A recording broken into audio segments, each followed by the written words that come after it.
Hello মা, বলছি শোনো না, আজকের না পড়তে থেকে বাড়ি যেতে একটু দেরি হবে, বুঝলে? কেন দেরি হবে শুনি? ওই বন্ধুরা বলছিল একটুখানি রেস্টুরেন্টে খেতে যাবে। ও মানে তুই পড়তে যাওয়ার নাম করে রেস্টুরেন্টে খেতে যাবি বন্ধুদের সাথে? শুয়ারের বাচ্চা, আগে সেই কথাটা বলতে কি হয়েছিল? আমি সেই কখন থেকে হাত পড়িয়ে ঘাম জড়িয়ে রান্না করছি, তাহলে সেই খাবারগুলো কে খাবে বাড়িতে? বাবু আমি কিন্তু বলে দিচ্ছি, তুই এক্ষুনি বাড়ি আসবি। আমি কোনো কথা শুনতে চাই না, তুই এক্ষুনি কিন্তু বাড়ি আসবি বলে দিচ্ছি বাবু। মা একটুখানি যাই না, বলো একটুখানি যাই না। এই বাবু, তুই আবার মুখে মুখে তর্ক করছিস তো? তাহলে বাড়িতে যে রান্নাগুলো করলাম সেগুলো কি সব আমি একা গিলবো বলে? এই শুয়ারের বাচ্চা, তুই তাহলে আগে বলিস নি কেন?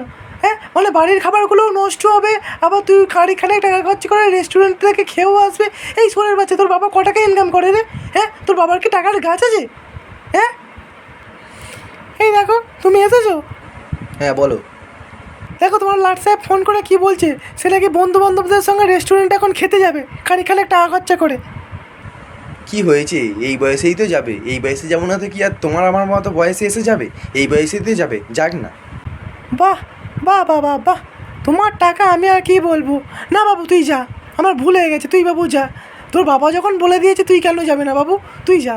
আর তোর বাড়িতে যে রান্নাগুলো করলাম সেগুলো আমি সব কুকুরকে খাইয়ে দিচ্ছি, তুই যা বাবা যা, তুই রেস্টুরেন্ট থেকে খেয়ে আয়, যা।